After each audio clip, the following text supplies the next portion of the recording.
Hello દોસ્તો, કેમ છો? આજે આપણે ટોપિક શીખ્યો વિદ્યુત ક્ષેત્ર. પરંતુ વિદ્યુત ક્ષેત્ર ટોપિક શીખતા પહેલા આપણે એક સ્ટોરી સાંભળવી છે જે તમને ગમશે. એક સિંહ છે, સમજો. સિંહ, જેને શું કહેવાય? જંગલનો રાજા. આ એક સસલું છે. હવે મને કહો, સિંહ જે જંગલનો રાજા છે તેના એરિયામાં સસલું આવે તો શું થાય? સિંહને જોઈને સસલું ભાગી જશે કે પછી સસલાને જોઈને સિંહ ભાગી જશે? શું થશે આમ? તો તમને ખ્યાલ છે કે સિંહને જોઈને સસલું ભાગી જશે. એટલે આનો કહેવાનો મતલબ એ છે કે સૌથી તાકાતવર કોણ છે? સિંહ.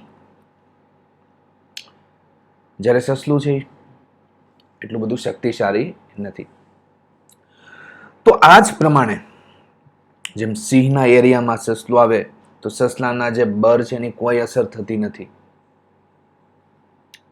તો આના ઉપરથી આપણે વિદ્યુત ક્ષેત્ર સમજીશું. સિંહને લઈ લ્યો કેપિટલ ક્યુ ચાર્જ, સસલું છે ને લઈ લ્યો ટેસ્ટ ચાર્જ, પરીક્ષણ ચાર્જ, પરીક્ષણ વિદ્યુત ભાર, જે ખૂબ જ નાનો હોય છે. જે ક્યુ નોટ છે તેની અસર કેપિટલ ક્યુ વિદ્યુત ભાર પર થતી નથી. હા, પણ કેપિટલ ક્યુ છે, ક્યુ વિદ્યુત ભાર છે, એની અસર પરીક્ષણ વિદ્યુત ભાર પર થાય છે. એટલે કહેવાનો મતલબ એ છે કે કેપિટલ ક્યુ વિદ્યુત ભાર જેની અસર જેટલા વિસ્તારમાં થતી હોય તે વિસ્તારને શું કહેવાય? તે વિદ્યુત ભારનું વિદ્યુત ક્ષેત્ર કહેવામાં આવે છે. ધારો કે અહીંયા કોઈ પરીક્ષણ વિદ્યુત ભાર લઈ લો, તો આ વિદ્યુત ભારની પરીક્ષણ વિદ્યુત ભાર પર શું થશે? અસર થશે. હવે જોઈએ તો કેપિટલ ક્યુ વિદ્યુત ભાર છે એ ક્યુ નોટ ઉપર શું લગાવશે? બળ લગાવશે. જે કયું બળ છે? વિદ્યુત બળ.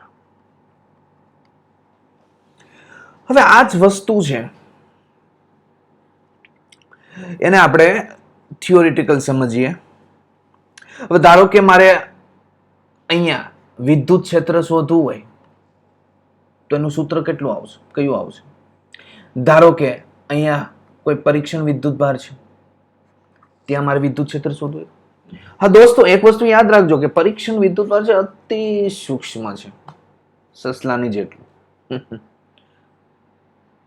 જેની પરીક્ષણ વિદ્યુત ભાર છે એની અસર ક્યુ વિદ્યુત ભાર પર થતી નથી. ઓકે દોસ્તો, તો પછી આ પરીક્ષણ વિદ્યુત ભારને ક્યુ નોટ ટેન્ડ્સ ટુ 0 લખી શકાય.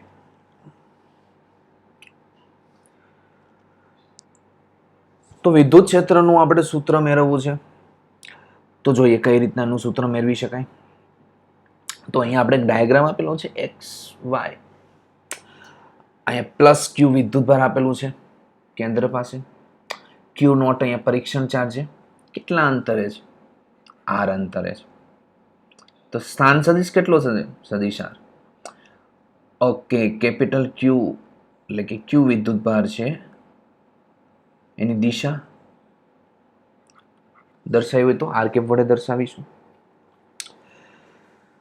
તો જોઈએ અહીંયા પી બિંદુ આગળ એક પરીક્ષણ વિદ્યુત ભાર મૂકેલો છે તો તેના પર કુલમ બળ કેટલું લાગશે?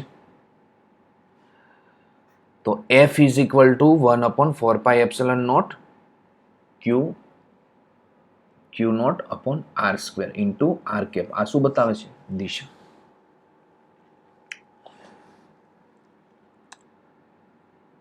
તો હવે જોઈએ ક્યુ વિદ્યુત ભાર વડે આર બિંદુ એ ઉદ્ભવતું વિદ્યુત ક્ષેત્ર કેટલું હોય છે? એટલે કે આ પી બિંદુ પાસે ઉદ્ભવતું વિદ્યુત ક્ષેત્ર કેટલું આવશે? તો E ઇઝ ઇક્વલ ટુ આપણે લખી શકાય F બાય ક્યુ નોટ.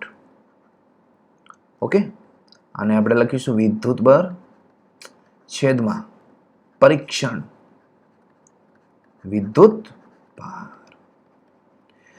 તો વિદ્યુત બળ સૂત્ર શું આવશે? તો 1/4πε0 કેપિટલ ક્યુ એટલે Q naught upon R square. સદિશ લીધેલું છે તો આર કેપ લખી નાખીએ upon Q naught. Q naught cancel, તો ફાઇનલ આપને આન્સર કયો મળશે? આ આપને મળી ગયું વિદ્યુત ક્ષેત્ર શોધવા માટેનું સૂત્ર. કોઈ પણ અંતર હોય એવું નથી. ધારો કે અહીંયા કોઈ આપણે પી બિંદુ લઈએ તો ત્યાં આપણે વિદ્યુત ક્ષેત્ર શોધવું હોય તો સૂત્ર કયું યુઝ કરશો? આ સૂત્ર યુઝ તમે કરીશો. ઓકે, જે આર કેપ છે એ શું છે? એકમ સદિશ છે. ને એકમ સદિશ તો ખબર છે, સદિશ અને તેના મૂલ્ય વડે ભાંગવાથી જે વસ્તુ મળે તેને શું કહેવાય? એકમ સદિશ. જે શું બતાવે છે? દિશા. હવે દિશા ઉપરથી આપણે એક વસ્તુ તમને કહેવું છે કે અહીં પરીક્ષણ વિદ્યુત ભાર હંમેશા આપણે પોઝિટિવ જ લઈ લેવાનું છે. આ એક થિયોરિટિકલ કન્સેપ્ટ છે, એટલે પોઝિટિવ જ લઈ લો. આ છે અને સોર્સ ચાર્જ કહેવામાં આવે છે, ઉદ્ગમ ચાર્જ, જેને પણ આપણે પોઝિટિવ લીધેલું છે. તો મને કહો અહીંયા વિદ્યુત બળની દિશા કઈ તરફ આવશે? બહારની તરફ. ઓકે, તો જે દિશામાં વિદ્યુત બળ લાગે છે એ જ દિશામાં શું લાગશે? વિદ્યુત ક્ષેત્ર. એટલે બંનેની દિશા સરખી છે. પરંતુ જો વિદ્યુત ભાર અહીંયા પ્લસ ની જગ્યાએ શું હોય? માઇનસ હોય, તો વિદ્યુત ક્ષેત્રની દિશા કઈ તરફ આવશે? અંદરની તરફ. ઓકે, કારણ કે કુલંબ બળ કઈ તરફ લાગશે? અંદરની તરફ. ઓકે, તો હવે જોઈએ. તો E ઇઝ ઇક્વલ ટુ આપણે લખી શકાય F સદિશ F divided by Q naught. Okay, તો F ઇઝ ઇક્વલ ટુ લખી શકીએ આપણે ક્યુ નોટ ઇન્ટુ E. હવે વિદ્યુત ક્ષેત્ર છે એનો આપણે એસઆઈ એકમ શું આવશે? તો બળનો એકમ ન્યૂટન, વિદ્યુત ભારનો એકમ કુલમ, તો ન્યૂટન પર કુલમ. ઓકે, બીજો એક એકમ આવશે વોલ્ટ પર મીટર. હવે જોઈએ તમને એક, જો ક્યુ એકમ હોય તો કેપિટલ ક્યુ ને લીધે ઉદ્ભવતું ક્ષેત્ર તેના વડે લાગતા બળના મૂલ્ય જેટલું હોય. આમ વિદ્યુત ભાર કેપિટલ ક્યુ ને લીધે અવકાશમાં વિદ્યુત ક્ષેત્રને તે બિંદુએ મૂકેલા એકમ ધન વિદ્યુત ભાર પર લાગતા બળ તરીકે તમે વ્યાખ્યાયિત કરી શકો.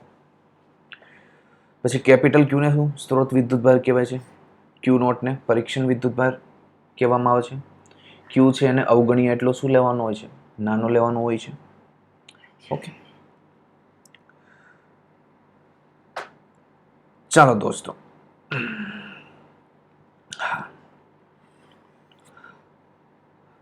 હવે વિદ્યુત ક્ષેત્ર છે એ પ્રપોઝનલ 1/r² છે. આનો મતલબ શું થાય કે જેમ દૂર જતા જઈએ તેમ વિદ્યુત ક્ષેત્ર વધે કે ઘટે? ઘટે. ગ્રાફ કેવો આવશે? અતિવલય અને ઈ લઈ લ્યો આર. જેમ અંતર વધતું જાય એમ વિદ્યુત ક્ષેત્ર શું થાય? ઘટતું જાય. ઓકે, તો અહીંયા આપને ખબર એક વસ્તુ પડે કે જો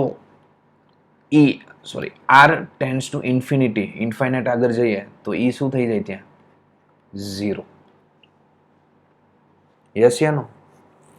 ઓકે, એટલે જેમ તમે દૂર તરફ જતા જશો તેમ વિદ્યુત ક્ષેત્રની અસર શું થતી જશે? ઘટતી જશે. એ વસ્તુ અહીંયા આપણે જાણવા મળે છે.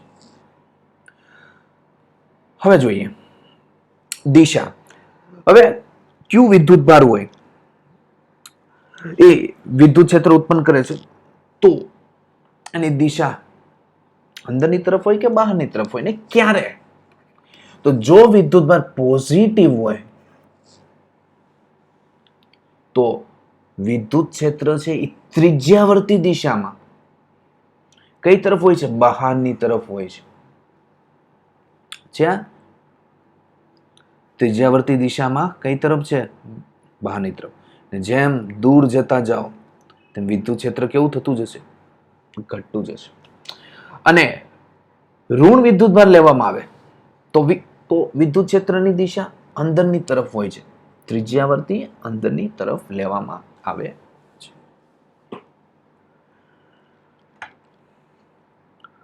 ઓકે, હવે જોઈએ દોસ્તો આપણે. હવે આ તો એક બિંદુ આપણે અગાઉ શું જોયું? એક બિંદુ વિદ્યુતભારને લીધે કોઈ આર અંતર પાસે વિદ્યુત ક્ષેત્ર શોધવા માટેનું સૂત્ર વગેરે વગેરે આપણે જોયું. પરંતુ બે કે બે કરતા વધારે વિદ્યુતભાર હોય ત્યારે કોઈ બિંદુ પર લાગતું વિદ્યુત ક્ષેત્ર કેટલું હશે અને કઈ રીતના આપણે શોધીશું? તો દોસ્તો યાદ કરો, વિદ્યુત બળમાં આપણે શું કર્યું હતું? સંપાતપણાના સિદ્ધાંતનો ઉપયોગ કર્યો હતો કે નહીં? તો અહીંયા પણ દોસ્તો એ જ આપણે પ્રિન્સિપલ યુઝ કરીશું. બટ કઈ રીતના? તો દોસ્તો સૌથી પહેલા આપણે શું કરીએ કે બે વિદ્યુતભાર છે. બે વિદ્યુતભાર લઈશું અને બે વિદ્યુતભારને લીધે પી બિંદુ પર લાગેલા પરીક્ષણ વિદ્યુતભાર પર લાગતું વિદ્યુત ક્ષેત્ર આપણે શોધીશું. એટલે કે પી બિંદુ આગળ વિદ્યુત ક્ષેત્ર શોધીશું. તો અહીંયા પી બિંદુ છે, તો ત્યાં પી બિંદુ છે, ઉગમ બિંદુથી કેટલા અંતર આપેલું છે? આર અંતરે. સ્થાન સદિશ દર્શાવી દઈશું, સદિશ આર. એ બિંદુ છે ત્યાં વિદ્યુતભાર કયો રાખેલો છે? Q1. ઓકે, તો ઉગમ બિંદુથી કેટલા અંતરે છે? R1 અંતરે છે, તો સ્થાન સદિશ કેટલો આવશે? સદિશ R1. બી બિંદુ છે તે ત્યાં કયો વિદ્યુતભાર છે? Q2. તો કેટલા અંતરે છે? R2 અંતરે છે, સ્થાન સદિશ R2. દોસ્તો અહીંયા પી બિંદુ છે, તો અહીંયા એક કામ કરીએ, પી દર્શાવી દઈએ. ઓકે, ચાલો. તો Q1 વિદ્યુતભાર દ્વારા પી પર લાગતું વિદ્યુત ક્ષેત્ર કેટલું હશે? E1. એ જ પ્રમાણે Q2 વિદ્યુતભાર દ્વારા પી બિંદુ પર લાગતું વિદ્યુત ક્ષેત્ર કેટલું છે? E2. ઓકે દોસ્તો, હવે જોઈએ એ બિંદુ અને પી બિંદુ વચ્ચે કેટલું સ્થાનાંતર સદિશ કેટલું હોય છે? તો R1P. અને કઈ રીતના લખીશું? સદિશ R1P વડે દર્શાવી શકું કે નહીં? ઓકે, તો આને શું લખીશું? સદિશ RP માઇનસ સદિશ R1 લખી શકાય. એ જ પ્રમાણે આ શું લખીશું આપણે? સદિશ સોરી દોસ્તો, અહીંયા પી નહીં આવે, અહીંયા લખીશું સદિશ R2P. સદિશ RP માઇનસ સદિશ R2.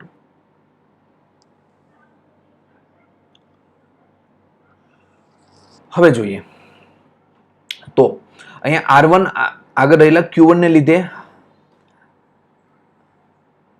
RP આગળના બિંદુ P છે ત્યાં વિદ્યુત ક્ષેત્ર કેટલું લાગશે? તો સદિશ E1 is equal to 1/4π Q1 R1P square R1P cap. Okay, તો જે R1P કેપ શું બતાવે છે? આપણે દિશા બતાવે છે. કઈ દિશા? Q1 થી P ની દિશામાં એકમ સદિશ. આ Q1 થી P ની દિશામાં શું બતાવે છે? આપણે એકમ સદિશ.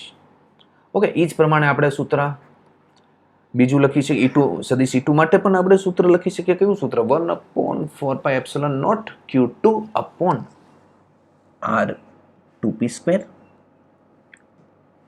જ્યાં R કેપ શું બતાવે છે? આપણે દિશા. તો R કેપ કઈ દિશા? Q થી P ની દિશામાંનો શું બતાવે છે? આપણે એકમ સદિશ બતાવે છે. ઓકે, તો જોઈએ ડાયાગ્રામમાં R2P કેપ એકમ સદિશ. ઓકે, ને આ દિશામાંનો એકમ સદિશ છે R1P કેપ. તો P બિંદુ આગળ કુલ વિદ્યુત ક્ષેત્ર કેટલું હોય છે? તો સદિશ E1 પ્લસ સદિશ E2. શું આપણે ઉપયોગ કર્યો? સમાંતર બાજુ ચતુષ્કોણનો. ઓકે, તો અહીંયા તમે વેલ્યુ પુટ કરી શકો. તો 1/4 pi epsilon naught Q1 R1p square R1p cap plus 1/4 pi epsilon naught Q2 R2p square R2p cap. Clear? પણ અહીંયા આપણે જોઈએ તો અહીંયા કેટલા વિદ્યુતભાર હતા? બે વિદ્યુતભાર હતા. બે વિદ્યુતભારને લીધે P બિંદુ પર લાગતું કુલ વિદ્યુત ક્ષેત્ર આપણે શોધ્યું. પરંતુ બે કરતા વધારે વિદ્યુતભાર હોય, n વિદ્યુતભાર હોય, તો શું કરીશું આપણે? શું કરીશું આપણે? તો જોઈએ આપણે. અહીંયા જુઓ, બે કરતા વધારે વિદ્યુતભારો છે. કેટલા છે? કાઉન્ટિંગ કરો. 1 2 3 4. 4 જ છે. પરંતુ આપણે કેટલા લેવાના છે? n. ઓકે, ચલો. 4 વિદ્યુતભાર છે તો કુલ વિદ્યુત ક્ષેત્ર P પર લાગતું કુલ વિદ્યુત ક્ષેત્ર કેટલું આવશે? તો E ઇઝ ઇક્વલ ટુ સંપાતપણાનો પ્રિન્સિપલ યુઝ કર્યો તો E1 plus E2 plus E3 plus E4. Okay, સદિશ સરવાળો. આનું તો ખ્યાલ જ છે. સમાંતર બાજુ ચતુષ્કોણના નિયમના ઉપયોગથી તમે સાદુરૂપ આપી શકો. n વિદ્યુતભાર હોય તો શું થાય? તો n વિદ્યુતભાર હોય તો સદિશ E ઇઝ ઇક્વલ ટુ સદિશ E1 પ્લસ સદિશ E2 અપ ટુ ક્યાં સુધી? સદિશ En સુધી. ક્લિયર? તો બસ દોસ્તો, E1 માટેનું સૂત્ર મૂકી દો, E2 માટેનું સૂત્ર મૂકી દો, En માટેનું તમે શું મૂકી દો? સૂત્ર મૂકી દો. તો આને સમેશનમાં લખવું હોય તો કઈ રીતના લખાય?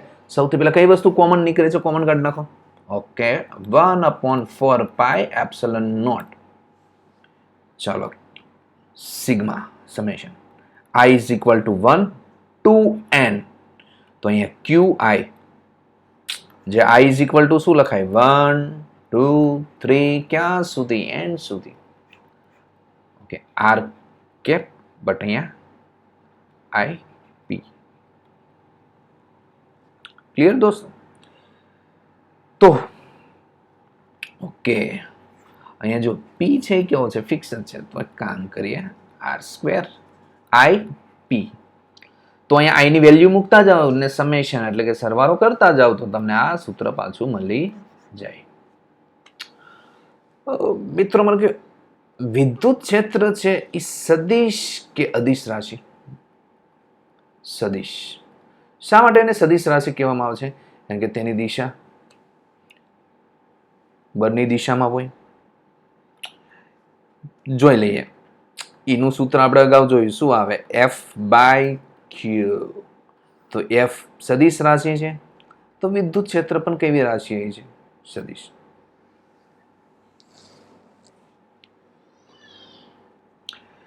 ઓકે,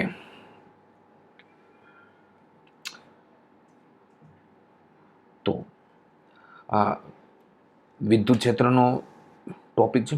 એટલે ઇન શોર્ટ મારો કહેવાનો મતલબ એ છે કે વિદ્યુત ક્ષેત્ર એટલે જેટલા વિસ્તારમાં, બરાબર, જેટલા વિસ્તારમાં તેની અસર ઉદ્ભવતી હોય તો તે વિસ્તારને શું કહેવામાં આવે છે? તે વિદ્યુતભારનું વિદ્યુત ક્ષેત્ર કહેવામાં આવે છે.